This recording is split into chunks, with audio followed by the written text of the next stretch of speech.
COP26 appears to be over, but according to a very good source, it could have been a radically different COP26 if Harry and Meghan have had their way. Hi, good morning, Neil Shawn here in the heart of London. Yes, I know a lot of people are saying to me, you sound a bit hoarse, Neil. I do, don't I? I've managed to pick up now a cold. I tell you, it's the change in seasons. I'm sure we're all really going through this, but you do get fed up, don't you? Because it's sort of in warm environments, then you come out in the cold, do work, you know what it's like. I've told you before, a lot of my job entails standing around in very drafty places like 10 Downing Street, which is not very good for the health, but I always have a small flask. Trust me, I don't drink, it's tea or coffee, in case you're wondering. But back as ever to the breaking royal story of the day. It seems that COP26 has finally sort of come to an end.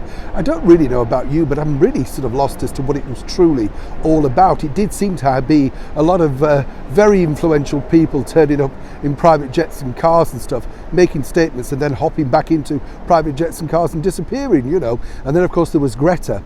Actually, I do think Greta's missed a trick, you know. She could make a lot of money for the climate by simply doing a shampoo ad. I always want to get my hands on that greasy hair, don't you?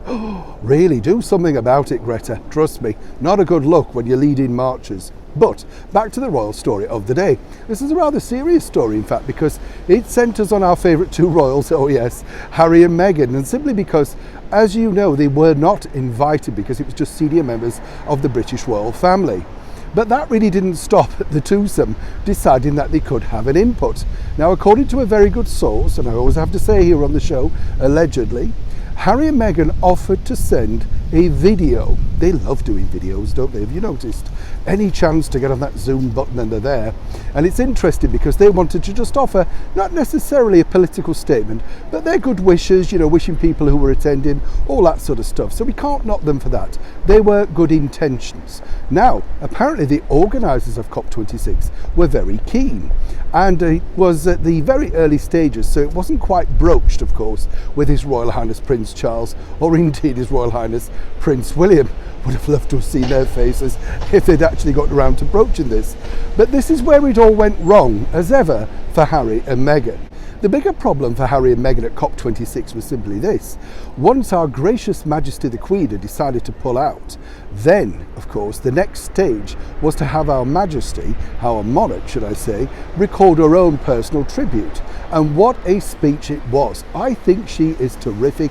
And recently, you know, I have to say the speech during the height of the pandemic was really rousing.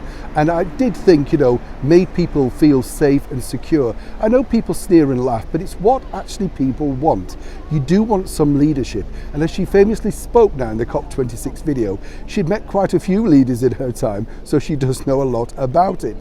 Interesting to note, of course, about our gracious Majesty, as I say, once she decided to offer a video, all of the bets for videos were off.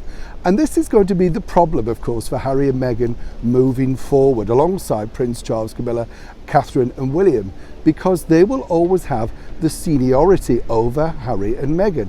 Now, as I say, you know, the advisors and the people behind COP26 were very thankful the fact that Harry and Meghan simply did want to, of course, put together a video and have it played. Why not? You know, they could have thrown some publicity on that particular topic. But as I say, once Her Majesty the Queen decided that she too was going to offer a video, it was thank you, but no thanks. Now, as I often say here on the show, can you imagine how that went down in that mega mansion out in California? Once again, it seems that our gracious Majesty has thwarted Harry and Meghan in the best possible way, as Kenny Everett used to say. Neil Shawn in the heart of London.